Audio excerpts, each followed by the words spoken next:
Garamila Mahagat Cahirlig. Last week I raised the issue of RTE's continuing bias on a range of social issues, but particularly abortion, where they failed to represent the views of the third of the voters who were opposed to the repeal of the 8th Amendment, and many of whom regard the consequences of repeal as having been catastrophic for human rights, for unborn babies, and indeed for good quality health care in this country.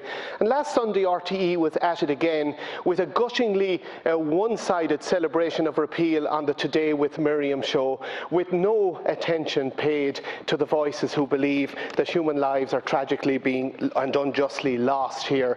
And you know, I was on listened to a webinar a couple of weeks ago at Cahirlig, where I heard the voices of women who regret their abortions, who report systemic denialism, where they get, at best they're ignored by the media, at worst they experience hostility. And I asked a question about how people who feel indignant at all of this from the public service broadcaster, you know, those who will refuse in future to pay their TV licence really can't be blamed as long as this goes on. And we're going to have to keep talking about this until somebody addresses the problem.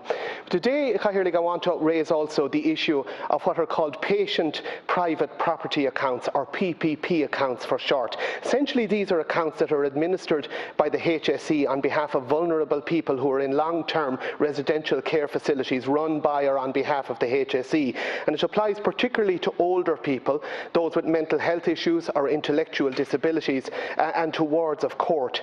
And essentially, these accounts hold the property of the person, which can be administered and used by representatives of the HSE directly or through a third party or agent for the benefit and care of that person. And the HSE is operating over 15,000 such accounts at present. Now, guidelines are of course in place to ensure that these are operated ethically and in a transparent fashion, and always in the best interests of the vulnerable person. And this system is administered under Section 2 of the Health Repayment Scheme Act of 2006. But it seems to me there is a problem with how these accounts operate, or more to the fact that they only apply to people who are being cared for within the public system. Section 2 refers to a person being cared for by or on behalf of the health service executive.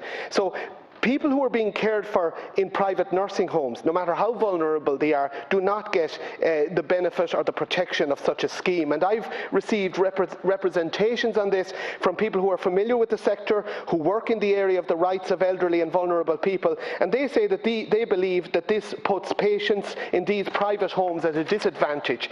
They feel that the accounts and property of those persons too should be capable of being administered and applied on their behalf for their welfare with appropriate safeguards. And this problem could be remedied by a couple of very small changes to the 2006 Act, clarifying that people in private care could also have their property administered in this way, and as I said, by ensuring that there are safeguards in place to make sure that everything is being operated ethically.